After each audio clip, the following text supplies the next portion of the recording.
I'm then Mike Allen Mapa. I'm Mapa-Cepe. I'm Kurt Tolentino. And we are the Dream Team.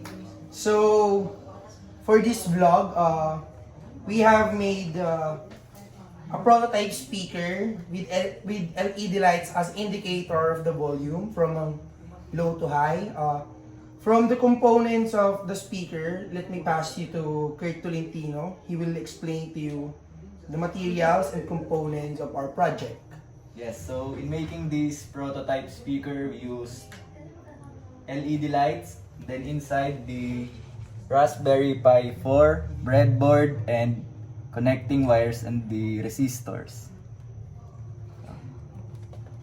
We also used recycled materials, and for the codes of this project,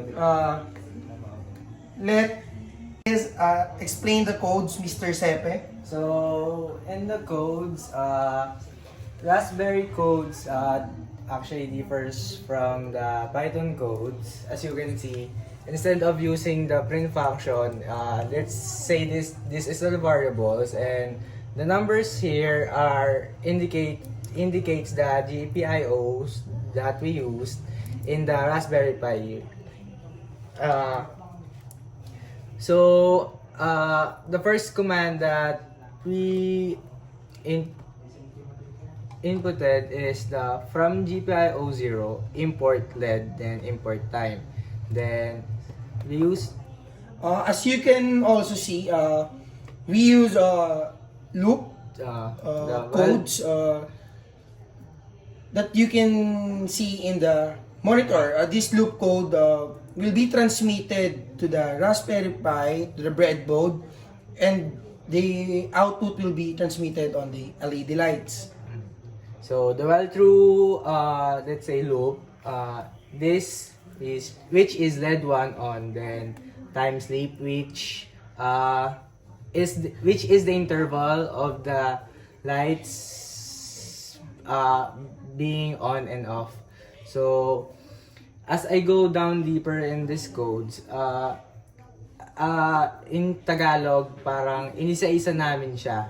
So for you to see the sequence of every part happening in this speaker, which indicates the volume. So you can see LED 1, 2, and 3 is on, then 4 and 5 is off, which in the next sequence, LED 1 and 2 is on, then 3, 4, 5 is off, and so on and so forth. We use this type of coding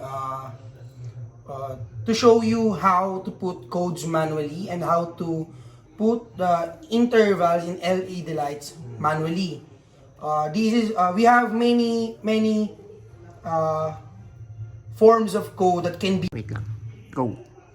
We have many forms of code that can be used to show intervals, but we specifically chose this type of coding to show you how to put intervals manually that can be shown or that can be seen on the LED light, because that's our output. So lastly, that's the type of code that we use. So let me show you that our prototype speaker with LED lights as indicator is working properly. So go. So as we run the code, this happens to the LED lights. So they blink to the given interval in the codes, which is 0.08, as Python accepts a float value. So that's why we chose 0.08 instead of a higher seconds. So the blinking should be not just quick or slow, but But it indicates a higher volume. As you can see on our prototype, we have labels here: the low, mid, high. The lights represent how high the speaker is. For example, we use red as the highest volume and the light yellow here as the lowest. So this is by the being system. This is the sequence of our LED lights that indicates high or low volume. So that's it. Our prototype is working properly. And I am then Mike Allen Mapa from ECE21. I'm Mapa-Cepe from also EC21. I'm Kurt. So, we are the Dream Team. Bye! Yo!